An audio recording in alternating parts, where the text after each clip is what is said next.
هنتكلم النهارده عن حلقه بسيطه جدا عن رؤيه معينه في حتى لا يطير الدخان. بطولة عادل امام، سهير رمزي، احمد راتب، نادية ارسلان، سناء شافع وممثلين كتير جدا. اخراج احمد يحيى. قصه متاخده عن روايه لاحسان عبد القدوس. لقطة ايوه زميلي خد لك لقطة طفرة في جيلي ايوه انا فلتة لقطة ايوه زميلي خد لك لقطة في الحلقة ايوه فاكك انا الشفرة الهدوم ما بتغيرش صاحبها. واشمعنى غيرتك انت؟ قلت لك ما بتبصيش غير للمظاهر. ما كنتش عارف انك كمان فيلسوف. انت ما تعرفيش حاجه ابدا. ايه قلة الادب دي؟ انت ازاي تكلمني بالطريقه دي؟ انت نسيت انا مين؟ هتكوني مين يعني؟ انت واحده من بره مش سواقه ومن جوه فاضيه. الفيلم دوت بيحكي عن فهمي عبد الهادي اللي بيقوم بدور عادل امام، شاب من الطبقه المتوسطه. خليني اقول لك ان نجاح عادل امام في الفتره ديت ان هو اختار ان هو يلعب دور بطل شعبي، اللي هو مش شكله حلو، مش شرط ان هو يبقى وسيم، الجاكيته الجينز ما بتتغيرش، حد شبهنا. ودي من عبقريه عادل امام على فكره، من قوه اداء عادل امام. في ناس قالت ان عادل امام ما بيعرفش يمثل. يا جماعه في ناس بتقول ان عادل امام تمثيليا هو مش اقوى حاجه. خليني اقول لك ان انا مش متفق معاك على النقطه ديت، انا واحد من الناس بصراحه ده كان رايي، بس خليني اقول لك بعد مراجعه شويه حاجات لعادل امام، لا انا اسف، عادل امام ممثل قوي جدا جدا جدا جدا جدا وذكي اكتر ما هو قوي. مش هنروحوا كتير في النقطه ديت، خلينا نتكلم النهارده عن حتى لا يطير الدخان، لان انا عامل لك حلقه مراجعه عن عادل امام هتنزل قريب جدا ان شاء الله، هنتفرجوا عليها وهنتكلم فيها اكتر عن عادل امام كعادل. خلينا اكلمك هنا عن فهمي عبد الهادي، الشخص الفقير اللي من الطبقه الكادحه اللي بيدرس في كليه حقوق، وشاء القدر ان اصحابه يكونوا من الطبقه الاعلى، الطبقه الغنيه. وهنا المؤلف بيديني رساله في نقطه ان شوف مشاكل هنا ومشاكل هنا. شخص من كم الفراغ اللي في حياته هو مفيش هدف لحاجه، وشخص من كم المسؤوليه اللي في حياته هو محقق هدف لكل حاجه بس مش قادر ينفذها لانه ما عندوش نقطه الفلوس دي.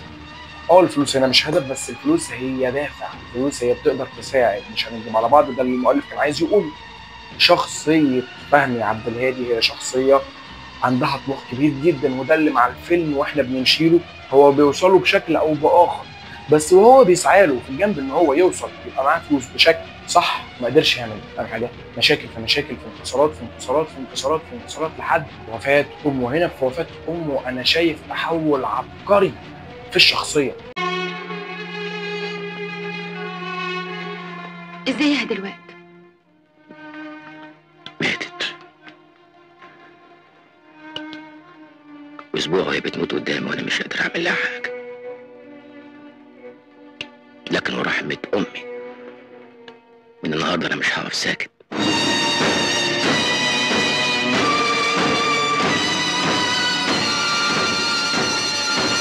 ترتيب درامي او ترتيب زمني الاحداث الدراميه صح جدا، ان خلاص انتوا دماغكم كده تمام، انا هعرف امسك لكم اللعبه دي صح، انا هنا اللي هبقى الروس، انا هنا اللي هبقى كبير، انا هبقى احسن واحد فيكم عشان انا احسن واحد فيكم. وهي لحظه الانكسار اللي بيحصل منها كم الغضب اللي ممكن يقتل اي بني ادم فيه. من الاخر المؤلف حب يقول لك ان كلنا فهمي عبد الهادي، بس ما حدش لسه اتحط في الاختبار اللي يخليه فهمي عبد الهادي.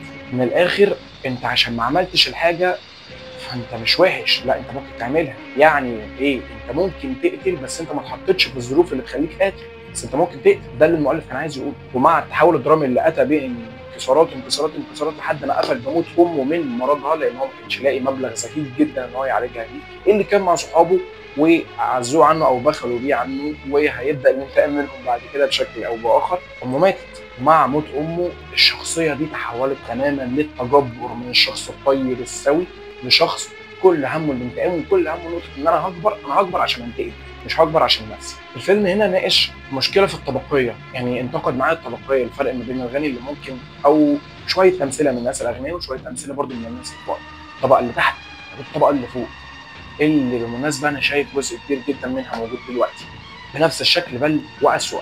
بس خليني بتكلم في الفيلم برضو. الفيلم هنا ناقش معايا المشكله الطبقيه في الفتره ديت بشكل عبقري جدا، ونتائجها وممكن توصل لايه؟ ممكن توصل ان شخص طيب، شخص سوي، عمره ما فكر يعني حاجه غلط، ان هو يبقى تاجر مخدرات، ان هو يوصل ان هو خلاص انا هكبر بشكل صح بشكل غلط هكبر، وياما السكك الغلط موجوده. هي دي الفكره، هي دي النقطه، هو ده اللي فكر ان هو يعمله فهمي عبد الهادي. خلينا نروح بيك برضو لحته ثانيه في التمثيل. عادل امام هنا يا صاحبي قرر ان هو يغير جلد بطريقه مش طبيعيه.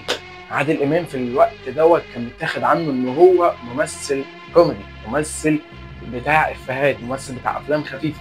مش في كل افلامه عادل امام مجنون، عادل امام من الممثلين يتشهد لهم بالجنان حرفيا، ما تقدرش تحكم على انطباع ممكن يعمل ايه. بس السوق كان اخر الافلام دي في حته معينه لحد ما عادل امام قرر ان هو يبدا بالشخصيه ديت وبالفيلم دوت لسكه ثانيه قدام. عامل اداء درامي ملحمي بعيدا عن الكوميديا بعد تام، ودي مجازفه جباره جدا. لو من الاخر السوق جايبني هنا، لا انا مش ماشي على مزاج السوق، انا هعمل اللي انا عايزه، صح غلط ومن وجهه نظر انا صح وهعمله، ورهانه كان ناجح. عمل فيلم حلو جدا، اداء درامي حلو جدا، مونولوجات كويسه جدا، شايف تعبير كويسه جدا، شايف تحول درامي للشخصيه وحاسس بيه من عادل امام. اللي كانوا بيتقال عليه في وقتها هو ممثل خفيف، لا هو مش ممثل خفيف، ممثل تقيل جدا. شايف اداء تمثيلي من الممثلين اللي معاه كلهم كويسين جدا، سواء احمد راتب، سواء سهير رمزي، سواء سناء شافع، سواء نادية ارسلان، كلهم كانوا كويسين جدا، كل واحد كان عامل دوره مظبوط. الفيلم اللي سبوت بشكل اكبر هو على عادل امام لان هو الهيد بتاع القضيه نفسها، بس كل واحد اخد مساحه كويسه جدا في الفيلم. هاجي معاك لنقطه الاخراج والتصوير.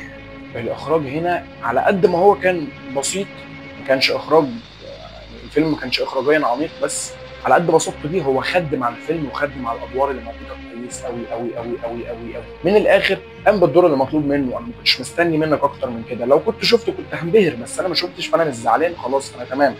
انا شايف ان الموضوع هنا مش ناقصه حاجه، مع كمان موسيقى تصويريه عميقه شويه، هاديه شويه، حزينه شويه، غالبه على باقي الاحداث، دي مخليه الفيلم في حته ثانيه خالص.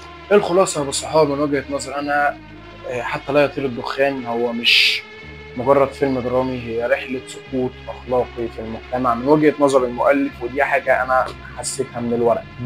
من الاخر شغل في السينما ان هو بيبين لك اسوأ ما فيك، مش شرط يعالجك، هو مش بيعالجك بس هو يشاور لك على الحته اللي ممكن توجعك.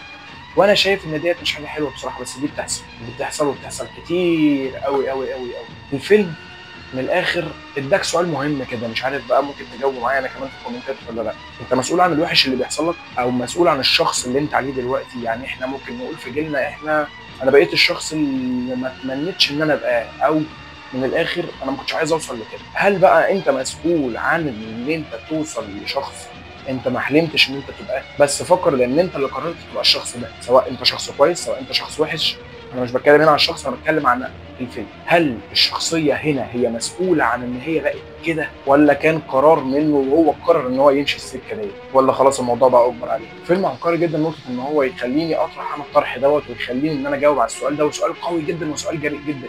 لو اخدت السؤال ده بره عن الشخصيه، بره عن الفيلم، وجبته على شخصك مع نفسك كده، هرجع تاني واقول لك ان فيلم حتى لا يطير الدخان عمل من اقوى الاعمال التراجيديه لعادل امام، من احسن الحاجات اللي مثلها في مجاله كله. في شويه حاجات تانية برده جامده، وفي حاجات اعلى من حتى لا يطير الدخان. الطلب مننا هنا في خد لك لقطه في عينينا الاثنين ليكم بننفذ اللي انتوا عايزينه. ده مكانكم يا اخواتي، واللي نفسه في حاجه طبيعي هعملها.